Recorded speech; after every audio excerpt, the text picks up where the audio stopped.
Unfortunately, all great things must come to an end. And for the Duke Blue Devils in their 2022-2023 season, the end happened on Saturday in Orlando against the Tennessee Volunteers. Let's unpack it all here today on Locked On Blue Devils. Hi, everybody. Dick Vitale. Hey, make sure you listen, man, to Locked On Blue Devils with J.J. Jackson. He's awesome, baby. You are Locked On Blue Devils, your daily podcast on the Duke Blue Devils, part of the Locked On Podcast Network, your team every day.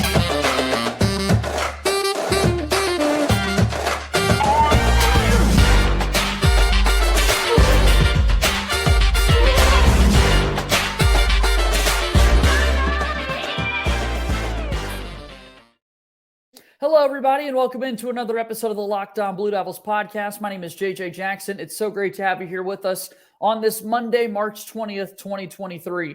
We are talking about the end of the Duke men's basketball season here today as Duke fell in the round of 32 in the NCAA tournament against the Tennessee Volunteers. I was hopeful that the season would continue for Duke. Alas, that was not the case. And so we recap today's game with our pal Kevin Connolly from Ball Durham, look ahead to next season and so much more. So all of that coming up here on today's program. If you haven't done so already, please be sure to follow and subscribe to Locked On Blue Devils for free wherever you get your podcasts. Make sure you hit that subscribe button, leave us a 5-star rating and written review on your podcast platform of choice. You can also watch the show daily on YouTube each and every day. A visual format of the program is on YouTube, so check that out as we're continuing to climb towards 1,000 subscribers. We have been on a fast track, about 70 away from that 1,000 mark. I was hopeful we would have more games to be discussing moving forward, but still, go ahead and subscribe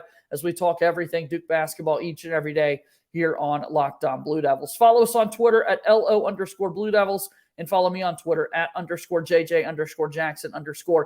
And without further ado, let's bring him on, Kevin Connolly, the site expert for Ball Durham. And Kevin, unfortunately, the Duke basketball season comes to a close. Yeah, it's always a tough part about the NCAA tournament.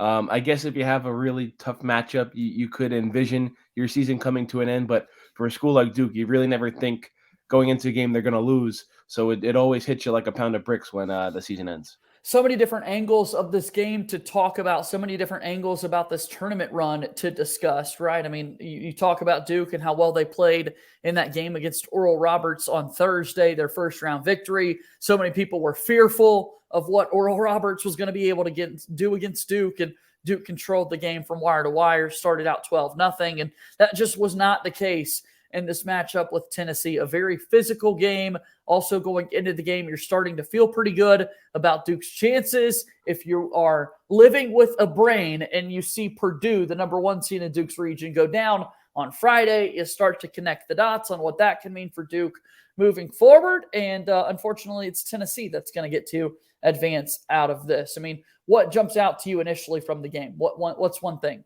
Well, it has to be, you have to start at the beginning, and it's the loss of Mark Mitchell. Even before you got into all the physicality, that was the one thing that stood out to me. And obviously you go into the game, which we will a little bit later on, and he was missed specifically defensively, but also offensively when things really just couldn't get rolling. So to me, right off the bat, that's the biggest thing that jumped out at me. And just the real, this really isn't a word, but bizarrity, the just bizarreness around the injury and getting hurt in practice on Friday, and then no one, players and coaches, really knowing that he wasn't going to play until 5 minutes before the game. You know, I mean, we're around the sports enough, like, even though if they don't say it publicly before the game, like, coaches and players generally have a feeling if a player is a little bit banged up, if he's going to play in that game, whether it be the next day, 2 days later, so on and so forth. It just didn't feel like that around this Duke team. It just felt like Mark Mitchell not really being able to warm up took everybody by surprise. Yeah, so surprised that he wasn't able to go. And again, as you said, Scheyer said after the fact that, 5 minutes before the game, you find out Mark Mitchell can't play. I mean, that throws everything off from a coaching perspective. Duke immediately has to scramble, and Mark Mitchell has been the unsung hero. I can think on this very program when talking about the freshman class, if you go back and listen or watch Locked On Blue Devils before the start of the year, and we talk about the freshmen at whole, the one freshman we always forgot about, the one we didn't talk about, even though he was a 5-star out of the bunch, was Mark Mitchell. And to finally see him miss his first game of the season, he had played every other game this year. And then to think about the fact that Duke had this 11-game winning streak, that Duke had been on such an awesome run with everyone healthy. They had only lost one game the entire season when everyone was healthy. At the very end, when Mark Mitchell isn't able to go, I mean, that's a big blow. That's a big blow. Duke very well could have still lost or still won this game without Mark Mitchell, and he alone is not the reason that Duke lost this basketball game. You and I, Kevin, are not one to make excuses, but looking at his season, he was the unsung hero in a lot of ways. Well, that, and also he, like you said, he was the one constant. Yeah. I mean, Derek Lively missed time. Dariq Whitehead missed time. Jeremy Roach missed time. Now, you still had players like Kyle Filipowski and Tyrese Proctor that did play in most of the games. But like you said, it was Mark Mitchell who was the constant. He was always there. Every game he played in, he started in. He wasn't going to be the guy that put up, 23 points per game and 15 rebounds per game, but he was going to be the guy that gave you anywhere between 9 to 15 and good quality defensive minutes. And he was going to be, even as a freshman, almost like that calming presence out there on the floor, just because he was so versatile. And yeah, not having Mark Mitchell isn't the reason why they lost this game. They certainly could have won it. They still had a chance to win it without him. But it just feels like if he was on the floor on Saturday afternoon, you just have a feeling there could have been a different outcome. One player in particular went off for the Tennessee Vols. We'll talk about his performance in a little bit. It's also important to highlight that one particular player likely would have been guarded by Mark Mitchell. And so with that being said, with that being the case, it is such an interesting angle to discuss in all of this.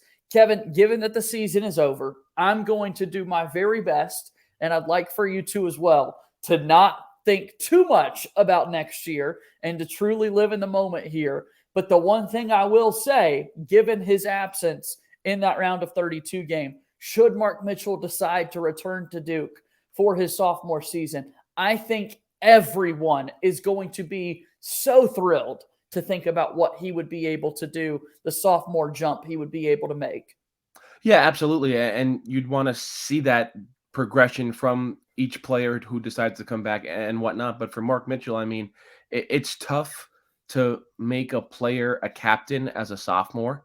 But you again, we'll get into it a little bit later on, but you look at the roster and like, all right, who could be back, who couldn't be back? And then you're certainly not going to have a freshman be a captain, or even a transfer portal addition be a captain with his first year in the program. So like, you wonder, like, if Mark Mitchell comes back, could he be a captain of this team next year, of this program next year? And I think it'd certainly make the case for that. Obviously, he would need to step up, you feel like, a little bit more vocally, but that would come with the natural progression from your on-court game and your off-court game. But yeah, just if Mark Mitchell comes back for this team next year, I know there might be a logjam at those forward positions, but I mean, John Scheyer would welcome him back with open arms.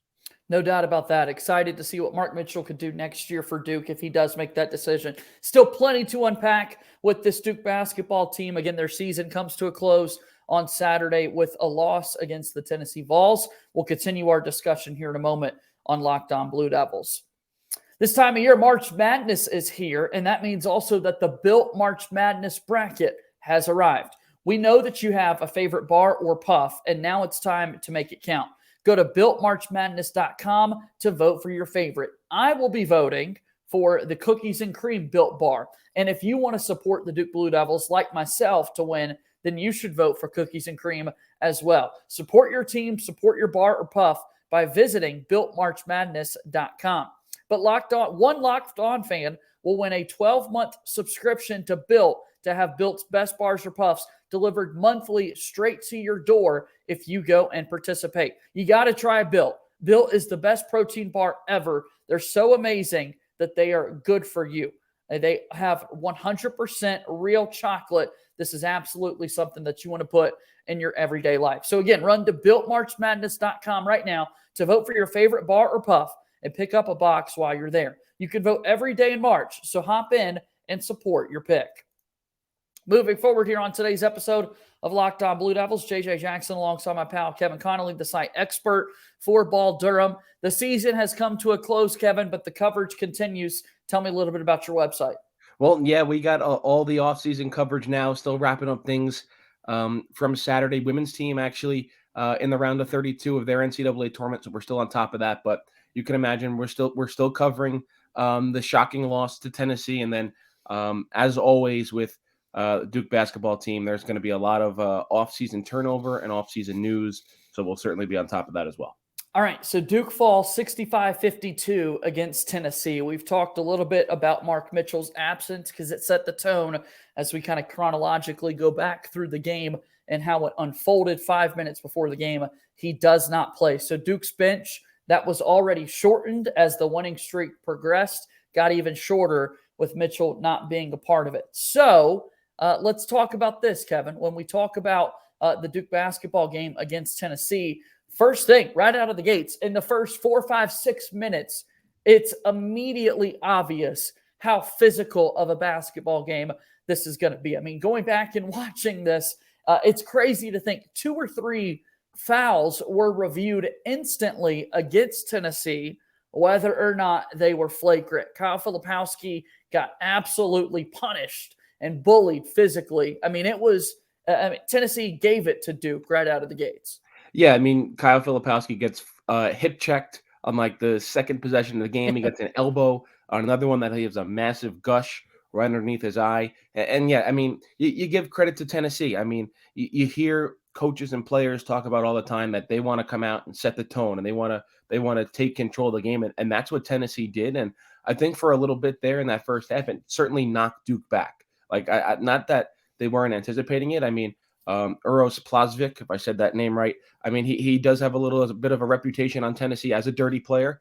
I think Duke was ready for it, but I still think in that stage, in that moment, just the pure physicality, it'll knock you back just a bit. I was surprised at how physical it was right out of the gates, right? And I do think that the Duke bigs held their own for a good portion of the game, but obviously the bench was much shorter than Tennessee. The Vols did not have an interior post player play more than 23 games or 23 minutes in this game. Not one post player for the Vols played more than 23 minutes. And when you look at what Filipowski and Lively were asked to do in this one, Duke only gets 4 minutes out of Ryan Young, and Mark Mitchell does not play at all. I mean, that alone kind of sets the tone as to what kind of physical challenge, physical demand Filipowski and Lively were asked to withstand. And I'm not the biggest plus minus guy, to be honest with you. I think in terms of like a game by game basis, it can be a skewed stat. I think you want to look at it more as like maybe overall as a season, but you look at the plus minus right there for those watching on your screen. Ryan Young, you said 4 minutes, was a minus 10 on the court, and Derek Lively in 36 minutes was just a minus 3. So, and it was very apparent in the first half that this wasn't going to be a Ryan Young game. It couldn't be a Ryan Young game because he really couldn't match up with the speed, athleticism, and physicality of Tennessee like Derek Lively could.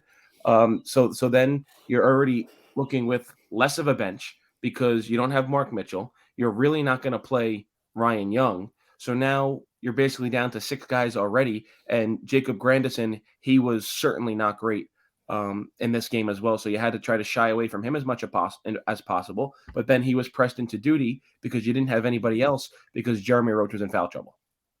It's tough. I mean, and look at what Duke was able to do offensively with their bigs as well. Lively did play those 36 minutes, grabs 11 rebounds, but no offensive game whatsoever for Lively. And offensive hasn't been something that Duke has relied on with him this season. But like no post touches whatsoever, Kevin. He walks away from this one without a field goal attempt. Duke was known throughout the season of letting Ryan Young get a couple of post-ups or getting it down to Lively, or excuse me, for Filipowski for a couple of post-ups. And Tennessee just didn't let Duke do that whatsoever. And then there were moments where Duke wasn't trying to do that either at all, which was also a little surprising. Yeah, there's a lot that I scratch my head about. First, I'll start with the post-ups first. So Filipowski does have that outside game. Hasn't shot it well consistently this year, 0 of 5 against Tennessee. For Derek Lively, again, they made a big part about it on the broadcast. I think he set some type of record in terms of like 10 plus rebounds and 35 minutes and didn't even take a shot attempt. I think that was like the first stat line in the Right. history of college basketball. But again, like Duke never relied on Derek Lively for offense. It was stuff around the rim. It was lobs. It was whatever. But I would have liked to see, because Tennessee was paying no attention to him whatsoever when he would try to come out and set a screen. And we've seen him, at least in the later parts of the season, be willing to take those 3-pointers. If they just gave him 2 of those shots in the second half, coming out to set a screen, let him take a straight on 3, and it at least shows Tennessee that he can do this. He's willing to do this. And if he makes it, more the better. Then they definitely have to come out and guard it. So I would have liked to see that a little bit more on in terms of the Duke bigs. But for the post-ups, I mean, the Tennessee bigs and wings, they were just pushing Filipowski and Lively out onto the perimeter and not letting them post up. Even if they tried to throw it to them on the block, they would push them so far out near the wing that Lively or Filipowski would have to face up. And then there goes your post game. The other part of that is Dariq Whitehead. I thought Dariq Whitehead played really well in the first half. 8 points, 3 of 6 from the field, made a couple of threes, did miss a pair of free throws, but didn't get a shot in the second half. And Duke was Tyrese Proctor. I'm sure we'll touch on him. Phenomenal. I thought that was the best game he's played all year for Duke. 100%. But all right, he was getting it going. Jeremy Roach really couldn't get that much of a flow because of his foul trouble. Filipowski didn't have it. I don't get why Duke didn't try to get the ball to Dariq Whitehead more in the second half. It's certainly interesting and certainly something that I think Duke is going to be asking themselves over a long off season. I can tell you one thing. Tennessee is a team that Duke wants to see again on their schedule, a matchup that we don't see too frequently. And given, the 5-6 hour drive proximity between Knoxville and Durham, that's something that you would absolutely love to see more frequently. Keep in mind, the ACC SEC Challenge is set to become a thing with the new ESPN deal. So we might see a rematch of sorts here very soon with this round of 32 game. Tennessee wins 65-52 against the Duke Blue Devils. Duke only scored 21 points in the first half, the lowest point total for any Duke team in the first half of an NCAA tournament game ever. That's wild, Kevin.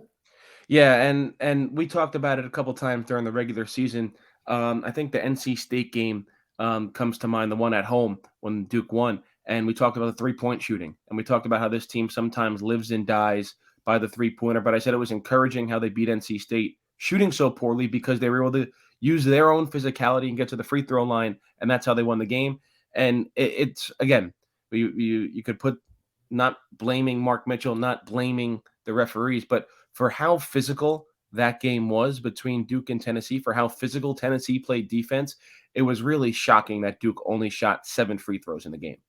Something to discuss for sure. Officiating is something everyone wants to discuss when you see your season come to a close. We'll have more thoughts on that, and we'll continue to talk about Duke's season coming to a close after our final timeout here today on Locked On Blue Devils. Locked On Blue Devils is brought to you by our friends over at FanDuel. FanDuel is our absolute favorite.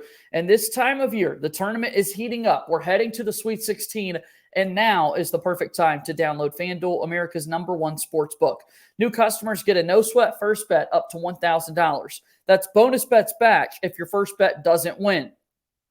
Just download the FanDuel Sportsbook app. It's safe, secure, and super easy to use. Then you can bet on everything from the money line to point scores, 3-point shots drained, and so much more.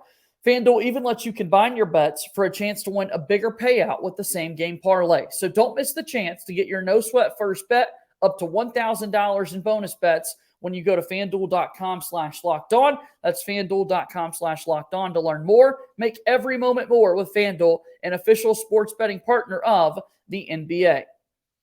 Welcome back here to Locked On Blue Devils. JJ Jackson alongside my pal Kevin Connolly, the site expert for Ball Durham. And Kevin, as we move forward, as we talk about this basketball game played between Duke and Tennessee, a 13-point victory for the Vols, it was Olivier Nkamhoua that had an outstanding basketball game for Tennessee, a game that kind of makes you scratch your head given what his season averages and career averages would tell you thus far. Well, yeah, I mean, we really didn't talk about Tennessee in that this is a team that really hadn't been playing that great over the last couple weeks of the season because they lost their star point guard Zakai Ziegler, but you would not have known it in this game against Duke.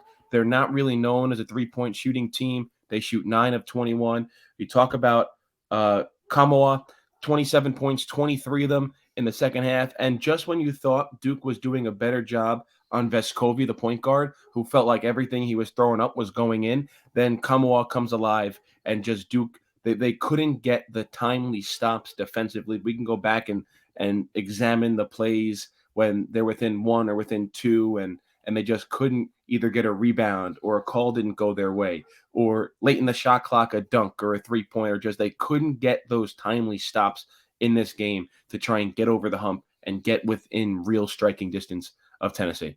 Let's talk a little bit more about Olivier's performance because Santiago Vescovi is someone that was on top of the scouting report for Duke. Absolutely. Given, as you mentioned, Ziegler's injury, Vescovi's ability to shoot the basketball, score it as well, facilitate, set up the balls. I mean, that is the guy I think that Duke was prepared for. You mentioned 27 points, 23 in the second half. He scored 17 of the last 19 points for Tennessee. He is a 31% three-point shooter, went 3 of 4 from three-point range. 27 points is a career high. If you total up his last 3 games, he scored more points in the one game against Duke than he did over his last 3. 3 3-point shots made are more than any other game in his career. If you look at the last 6 games of evidence, you can't total up 3 3-point makes. I mean, it was his day. And you got to tell yourself, like, that would have been a player that Mark Mitchell would have been matching up with a little bit. Again, tip of the cap to Olivier. But that is an absolute outlier compared to what Tennessee fans and the numbers tell you from what he's done this season. Well, yeah, it absolutely is. But that's what makes this tournament so difficult to win in a single elimination. And so special. Yeah. Yeah. In a single elimination tournament like this, it takes one outstanding career game from one player or a bad break and an injury or an off game from another player to have your season come to an end, no matter what seed you are, whether you're a 1 seed or a 16 seed. One great night combined with one poor night, and you're going home, and we'll see you in next November. And that's kind of what we saw in the first weekend with Princeton beating Arizona and then Fairleigh Dickinson doing the unthinkable against Purdue. It kind of happened to Duke just with a bigger brand and a better team. Yeah, you talk about this Duke team and a few more things. Last 2 things really that were disheartening. One, the turnovers for Duke. They lost that battle 15 turnovers to 9 when Duke was not able to take good shots because they turned the basketball over. It's one thing if you're missing shots. You look at Duke's percentages, and yeah, the 3-point percentage isn't great, but a lot of that is because there are a lot of attempts at the end of it when Duke is trying to make up ground with that double-digit deficit that they had. And then secondly, Duke only having 6 offensive rebounds, a team that had been really good, really, really good on the offensive boards all season long, just not able to corral them at the end of the day.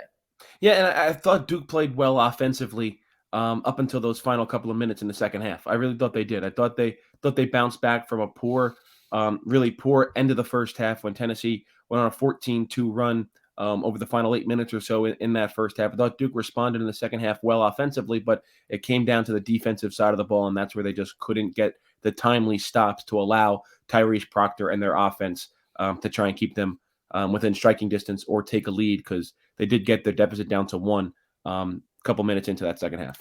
All right, I do want to talk about Tyrese Proctor's performance before we wind down today's show. So, again, the start of the game for Duke, some of his shots that he was making in the second half were truly unbelievable. There was a crossover and like a one-footed shot from just beyond the free throw line that was incredible for Proctor, and a play that in its significance obviously didn't mean a whole lot, but man, that guy really turned it on for Duke.